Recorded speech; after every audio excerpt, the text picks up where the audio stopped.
From the heart of The Ohio State University on the Oval, this is Voices of Excellence from the College of Arts and Sciences, with your host, David Staley. Voices focuses on the innovative work of arts and sciences faculty and staff, with departments as wide-ranging as art, astronomy, chemistry and biochemistry, physics, emergent materials, and mathematics and languages, among many others. The college always has something exciting happening. Join us to find out what's new now. Ryan Joyce is an assistant professor of French and Francophone Studies at the Ohio State University College of the Arts and Sciences, and he is affiliated with the Center for African Studies and the Center for Latin American Studies. His research brings a transnational and interdisciplinary perspective to French, Francophone, and Creole studies, with a particular focus on the Atlantic world and the wider Western Hemisphere, including Haiti, the Caribbean, and Louisiana, which we're going to discuss this afternoon. Dr. Joyce, welcome to Voices. Thank you so much for having me. It's a pleasure.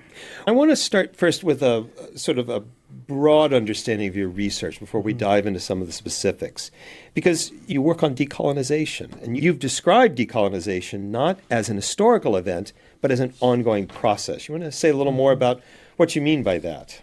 Yeah, absolutely. Decolonization in all contexts was a historical event that unfolded throughout the history of colonialism. We can think, for example, of the Haitian Revolution in 1804 as a decolonial historical event. Mm-hmm. But beyond the end of formal colonialism, decolonization is a process that is still happening through multiple domains, including language, including memory, including history, represented through visual art and other forms. The reason why decolonization is still happening is because many of the issues that we are still grappling with today, such as race, identity, migration, cultural belonging, are rooted in the unfinished histories of slavery and colonialism. So these histories didn't end, but they continue to shape the world around us. So the area that I primarily focus on, which is the Caribbean, makes these histories, these legacies, these forces especially visible. You said this is occurring through like language, for instance. Mm-hmm. An example of how decolonization is working through language. So an example of this would be through, for example, Creole, the Creole language. In Louisiana, I think, right? Louisiana, Haiti, Martinique, Guadeloupe, most places in the Circum-Caribbean, the Atlantic world, have a version of a Creole language. And Creole is simply a mixture and then a transformation of other languages, right? So if we take, for example, Haitian Creole is a mixture of French, predominantly, Spanish, Portuguese, a little English, Taino languages, certainly influences from West African languages like Fon. And so Creole sort of blends these and creates something new. And in terms of its relationship to colonialism and decolonization, if we take, again, the case of Haiti, Haitian Creole, for a very long time, a new constitution in Haiti was created in the 1980s, that Haitian Creole became an official language of the country, despite the fact that the majority of Haitians speak Haitian Creole. And Haitian Creole today is a way of thinking about the relationship between French and the structures that surround it. Yeah. You've said that decolonization matters even here in Ohio. Mm-hmm. Tell us a little bit more about why that might be. Because in central Ohio, there are approximately, these are, I think, estimates, somewhere between 15 and 20,000 Haitian people and families living in Springfield, Ohio. There's somewhere on the order of 30,000 Haitians in Columbus, in the greater Columbus area. So to understand the Haitian diaspora in Ohio, we have to understand and go back to the events that precipitated the movements of Haitian people and families to a place like Ohio, right? Which involves things like coups that happened in Haiti, recent events like in 2021 with the assassination of the president. But these histories date back much farther and need to be contextualized as histories that are shaped by not only colonization, but foreign occupation, which destabilized the country and created a lot of the economic and social political instability that we see today. Something that many people may not know, for example, is that the U.S. occupied Haiti between 1915 and 1934. There was a direct military occupation of Haiti that contributed to the country's destabilization in the 20th and subsequently 21st century. So to understand decolonization and colonization is to understand it in its global transnational context, that we are, even in Ohio, we are living with people with cultures that have been impacted by those histories. Which came first for you, the interest in decolonization or the interest in the Caribbean? Or is it chicken and egg? I suppose it's a bit of chicken and an egg situation. The Caribbean, as I've long thought it and as other people have described it, is a kind of microcosm of the world at large. In particular, it's a place where populations from across the globe have come together, bringing distinct cultures, traditions, and religions in contact. It's also more than that in the sense that it's the birthplace of much of what we consider modern. The Caribbean was one of the cradles and key engines of early capitalism, for example, via the transatlantic slave trade and the plantation economy. And so these are all histories that have really struck me, but at the same time, I also sort of growing up or during my formation, I also understood that this is not always how the Caribbean is understood in public consciousness or public imagination, right? Because the Caribbean is often described as a tropical paradise, as vacation utopia. land. Right. Sun, tourism, escape, that kind of thing. But at the same time, certain areas within the Caribbean, particularly Haiti, to take that case again, are also described in starkly opposite terms, right? So as the third world, it's often cited as the poorest country in the Western Hemisphere, a place marked by crime, poverty, disaster, basically a dystopia, right?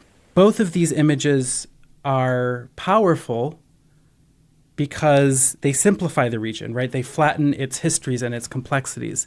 And so I think my research and my work is an effort to kind of understand these perceptions and the ways in which people in the Caribbean not only grapple with the histories of colonization and decolonization, but imagine their lives, right, through art and literature and culture. Well, I want to dive into your research and into two recent publications in particular, both of which center on the concept called marronage. And we'll have to start first with a definition. It's not marriage, right? Marronage must mean something else. No, very, very different from marriage. Yes, marronage is a central piece of my research and of my exploration of the Caribbean and the wider Atlantic world. Marronage has historically been defined as the flight of enslaved people from plantations and colonial centers, colloquially referred to often in the U.S. as the, quote, runaway slave, right, or the fugitive enslaved person. So throughout its history, marronage has been understood in very different ways. Early colonial accounts often framed it very negatively, as a disruption to the plantation system or as a threat to the plantation system, while later interpretations, particularly beginning in the late 19th, early 20th century, have tended to celebrate it as a pure form of resistance, a resistance to slavery and to colonialism. But much like Caribbean history itself, marronage is more complex actually than either of these narratives might suggest. So, for example, alongside acts of escape and resistance, marronage also involved negotiation, adaptation, and times even collaboration with imperial forces. For example, in Jamaica, there was collaboration between Jamaican Maroons and the British Army, Imperial Army. At the same time, in the 20th century, the language and symbolism of marronage has been sometimes taken up or co-opted by authoritarian political leaders. For example, by François Duvalier, who took power in Haiti in 1957. So my work in its different iterations engages these material realities, particularly through cultural and literary expression, to examine how marronage continues to function as a very fluid and living framework, shaping how people understand things like resistance, autonomy, and survival in the face of ongoing inequalities, movements, etc. So how did Duvalier co-opt marronage? He saw himself as a maroon. And a maroon refers to someone who has fled or escaped? Or... Right. Someone who has fled, resisted, or escaped from slavery. But Duvalier fashioned himself as a maroon because he ran on a very populist message that was against the ruling elites of Haiti. So he used it as a symbol of anti-elitism, force for change, right? This was a symbol that he very carefully constructed, including by the construction of an actual statue of a maroon that was placed in front of the presidential palace in Port-au-Prince. This is also a sort of trope that he employed through his writing, through specific essays in which he told his history of marronage in Haiti and how he saw himself as a maroon leader for the people of Haiti.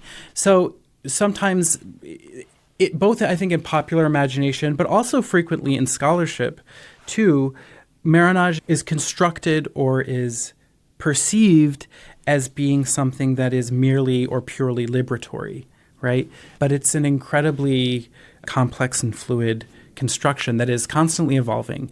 I sometimes refer to it as like the uses of marronage, right? Because it's a tool that people or groups can wield for their own political purposes, right? In a way, it might be a mirror, right? In some kind of way. Well, I know in one of these articles, you examine something you call maroon feminism. Tell us a little bit about this article and what you mean by maroon feminism.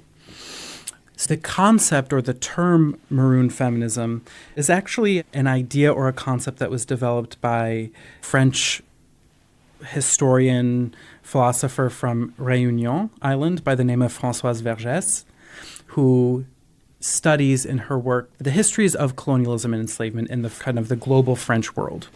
She coined this term, maroon feminism, in a few different ways. She meant it in a few different ways. One is to reorient feminism, mainstream feminism, which has, in Vergès's estimation, been heavily structured and influenced by Western philosophies, by predominantly white women through the history of 19th, 20th century feminism. So she calls for a sort of reorientation of feminism that is actually rooted in the material struggles and practices of women of color and of enslaved women. So it's sort of a reorientation of feminism and a call to ground it in kind of the specific histories and textures of colonialism and slavery. So in this particular article, it's a notion or kind of an analytic, I guess, that I use to describe the work of a very well-known writer from Guadeloupe by the name of Maryse Condé, who sort of in her own work has a kind of a vexed relationship with what we might call mainstream feminism. And so it's a way of understanding her positionality to feminism and also the way in which she treats historical themes. So one example is a novel that she wrote in the 1980s called Moi Tituba, Sorcière, Noire de Salem, which means I Tituba, Black Witch of Salem, which is a retelling, sort of, the Salem witch trials from the perspective and the point of view of Tituba, the enslaved woman who was kind of blamed in a lot of accounts for the outbreak of the Salem witch trials. So this is a novel that kind of like recenters the story around her viewpoint. So I'm applying this idea of maroon feminism to the way that Maryse Condé is treating this historical time period through the point of view of an enslaved woman of color, but simultaneously the way in which she's articulating her own ambivalences with mainstream feminism, if that makes sense. Mm-hmm. Say a little bit more about Condé. What are the things is she writing?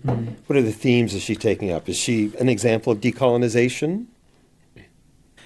Yes, absolutely. Maryse Condé, I would say, is a decolonial thinker and writer, although I dare say that she would not necessarily consider herself as such, only because she is a writer who very deliberately and frequently rejected any and all labels imposed on her, whether that be feminist, whether that be anti-colonial or decolonial writer or intellectual. She's widely considered by many people, myself including, as being something of a maverick. Which is a label. Which is another label, right. But at the end of the day, I guess we do need words to describe, right, and to talk about people's work. But she's somebody that has we could talk about her for hours, actually. She has a very interesting biography and trajectory. She was born in Guadeloupe, then France, then moved to Africa, then back to the Caribbean. She taught in the U.S. for many years. She taught in institutions like Columbia and Berkeley. So she has a very interesting kind of like nomadic transnational biography. Something that I really appreciate about her writing is the way in which she, both through her sort of criticism, critical scholarship or literary criticism, and through her fiction, is the ways that she works to dismantle these sort of like inherited myths that we have that saturate our world, and particularly that saturate her world, right? The French and Francophone world, the Caribbean world. Myths relating to slavery and colonialism, right? Both in many different ways. So she's somebody that was always very intentional and deliberate about dismantling kind of inherited narratives or myths. So in a way, I kind of am reading, right? It is a label, but I am reading this kind of posture, right? It's an ethical stance. It's almost a political posture that she takes as a kind of maroon renegade feminism in a way. Yeah. You've written another article called Utopia to Apocalypse. Tell us about your findings here in this article. So in this particular article, I'm looking at contemporary fiction from Martinique, particularly the works of two well-known Martinican writers, Patrick Chamoiseau and Alfred Alexandre. And I'm looking at the ways in which they engage with the figure of the maroon in their literature, because as marronage was not only a historical or contemporary social or political practice, but is also deeply embedded in literature and cultural production as a trope or as a motif. So in this article, I'm looking at the ways in which these authors engage the figure of the maroon in their descriptions of the contemporary Caribbean city, particularly in Martinique. What I argue in this essay is that the figure of the urban maroon, which they create and explain, is sort of documenting or representing alternating depictions of the city as utopian or as apocalyptic, as a place filled with the promise of liberation and rebellion and resistance, or as a wasteland, as a place marked by poverty and criminality, marked by forms of spatial confinement. So I'm sort of looking at how this figure of the urban maroon kind of like vacillates between essentially what is a dialectic between utopia and apocalypse in this sense. Why these authors to focus on? So why these authors? Patrick Chamoiseau is certainly one of the, maybe I should say, most widely read and most critically renowned Martinican authors today. His 1992 novel Texaco, which I read about in this essay, won the Prix Goncourt, which is probably France's biggest, most prestigious literary prize. And he himself has also contributed throughout the 80s and 90s into defining or explaining what creolization is, what Creoleness means in a kind of Caribbean context. Alfred Alexandre is an author from a newer generation who, as I posit in this article, is responding to maybe some of the like utopian posturing of present in the work of Patrick Chamoiseau. Utopia to apocalypse. What does this shift tell us about how people imagine the future in post-colonial societies? So the shift, which, spoiler alert, is not a kind of one-directional shift, but two ideas or forces that are in constant construction and dialogue. This tells us that this sort of construction or this dialectic between utopia and apocalypse tells us that while apocalyptic realities are ever present, right? And sometimes, especially in places like the Caribbean, that are marked by criminality, poverty in some areas, and certainly, as we've seen in the past decades, climate change, that are marking these places, that despite or in spite of these realities that can seem the material realities that can seem very apocalyptic, that there are always remaining utopian longings, right? Or desires for a better world, right? Scattered in the ashes of these apocalypses. So it's a dynamic that's in constant construction. The two are joined and sort of present, right? Omnipresent at all times. And so when I said at the beginning that the Caribbean is a microcosm of the world, this is an example of that, right? It's a way of looking at forces that impact our world, even in the United States, right? Climate change, income inequality, political instability, right? These are all things that are happening very deeply in the Caribbean and then even more specifically in Martinique. Yeah. I know that teaching matters a lot to you. Tell us about some of the classes that you teach. My research is deeply intertwined both with my teaching and my community engagement work. In particular, I see teaching as an invitation to reflect on the world, right? To think critically about how history shaped the present and to help students develop their own intellectual and creative voices. So we've been talking a lot today about decolonization. So recently this semester I taught a graduate seminar on decolonization that brought together students from different departments and programs. And one of the central goals of the course was to challenge the idea that decolonization is simply a historical event or something that happened in the 1960s in Africa, but that it's an ongoing process. A key feature of this course was its integration with OSU Special Collections. Each week, we paired course readings with archival objects that were researched and selected from OSU Special Collections, allowing students to engage directly with materials through which histories of colonialism and decolonization are preserved and interpreted.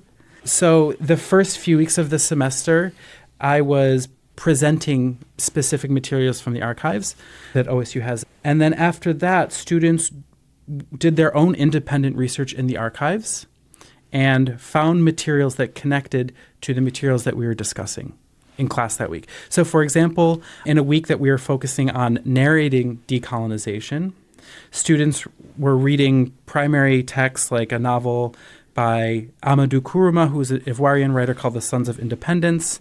And Ivoria from Côte d'Ivoire. Côte d'Ivoire, yeah. That's right.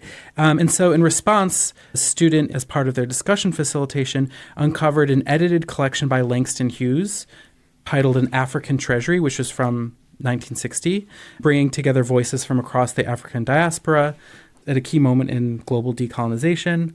And another unit on decolonizing methodologies. We engaged with a text by Linda Tuiwai Smith called Decolonizing Methodologies, Research in Indigenous Peoples, which critiques how academic research has historically been shaped by colonial power and asks what it would mean to produce knowledge differently, for example, in relation with indigenous communities.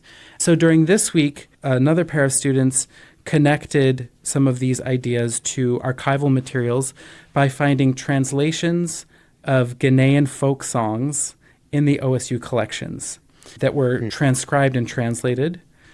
And they very brilliantly connected this by opening questions about voice, translation, and cultural preservation. So I have many other examples of the work that students did as a result of this.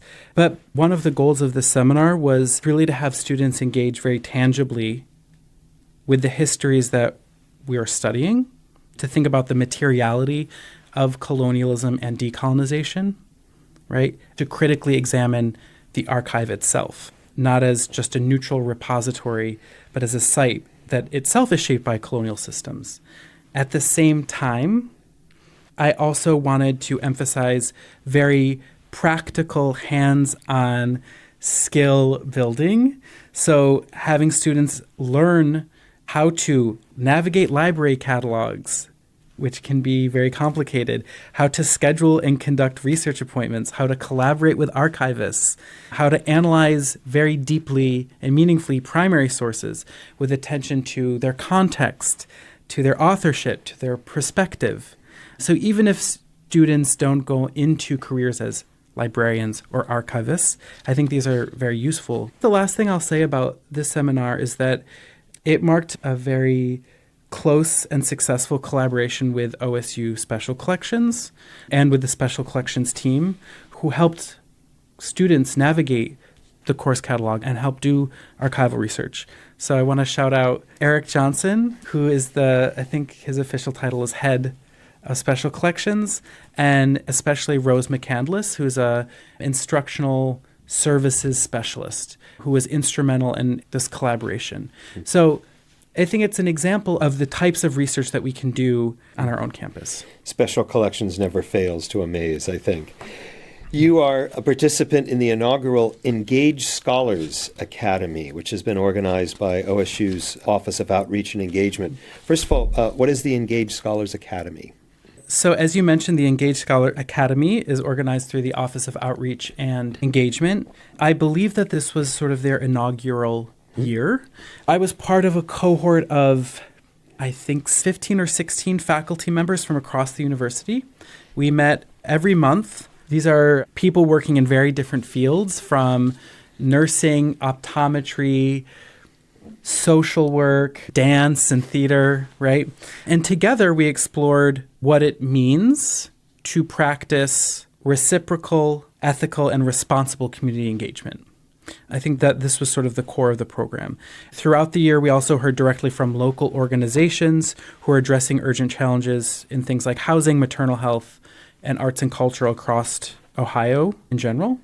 I think for me, what I found most impactful was the opportunity to engage and collaborate with people very outside of my department and college, but also as a way of thinking about my own community engagement work, particularly the Haitian language and culture program I do called Kickstart Creole. So it was a way of helping me think about best practices and how to ensure that community engagement is reciprocal, sustainable, collaborative, etc.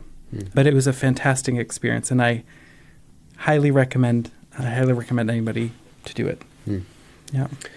Why are you a French scholar, as opposed to, I don't know, an historian or a philosopher or a physicist? What was the draw of French and Francophone Studies? Did you know when you were a kid this is what you were going to do? I'm not sure if I knew when I was a kid if I would be a French literature professor, but I think for me it did start with literature. I think even to this day, literature to me is the best way of analyzing and understanding the world. You mentioned sort of history and philosophy, right? But I think for me, literature is actually the place where history and philosophy happens. And so I think literature was the spark always for the research that I do now, for the career that I have now. In terms of French, I think this happened when I lived in the Caribbean for the first time, particularly in Martinique, where I saw directly the ways in which people navigate, sometimes grapple with, the histories of colonization, right? Through political and social activism, through storytelling, through everyday cultural practices. So I think it was there that I saw the immediacy of these histories. What drew you to Martinique? Why were you there? I was actually teaching English there as part of a teaching program sponsored by the French government. Yeah. What are you working on now? What's next for your research?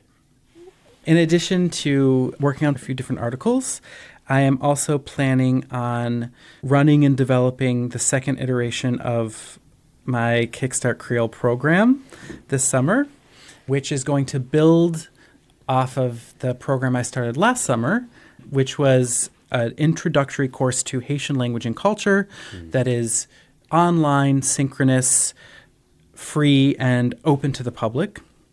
We had an incredible response. Our first year, many community members reported that they felt an increased confidence in engaging with Haitian communities and with Haitian Creole speakers. And so this year, we are building on that by creating a second course, which is going to be more focused on conversational practice. In addition to that, I am also at work on my monograph, which will be, title is still to be determined, but it will be about marronage. Ryan Joyce, thank you. Thank you so much for having me. I appreciate it. Voices of Excellence is produced and recorded at the Ohio State University College of Arts and Sciences Marketing and Communications Studio. More information about the podcast and our guests can be found at go.osu.edu/voices. Voices of Excellence is produced by Doug Dangler. I'm Jen Farmer.